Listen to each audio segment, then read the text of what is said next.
అండి అందరికి నమస్కారం అండి. నేనైతే ఒక వ్యాపారి వార్తల గురించి చెప్దాం అనుకుంటున్నానండి. వ్యాపారం అంటే ఏదైనా వ్యాపారమేనండి. మన ఫ్యాక్టరీ దగ్గర కానీ డిస్ట్రిబ్యూటర్ దగ్గర కానీ కొనుక్కొని తెచ్చి ప్రజలకు అమ్మేదే వ్యాపారం అండి.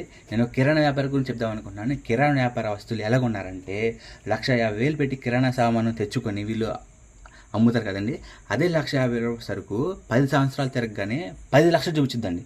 అదే చూపించిద్ది అంటారా?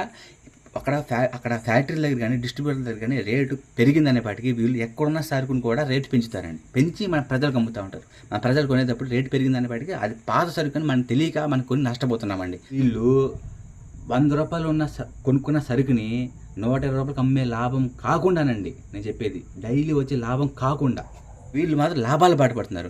మనమైతే నూతనంగా ఆలోచించి నాన్న కిరాణా స్టోర్స్ అని చెప్పి యూట్యూబ్ ఛానల్ ఒక ప్లాట్ఫామ్లో తీసుకొని ప్రజల ముందుకు వచ్చి ప్రతి గ్రామంలో ప్రతి పల్లెటూరులో కూడా షాప్ పెడదామని అనుకుంటున్నాము.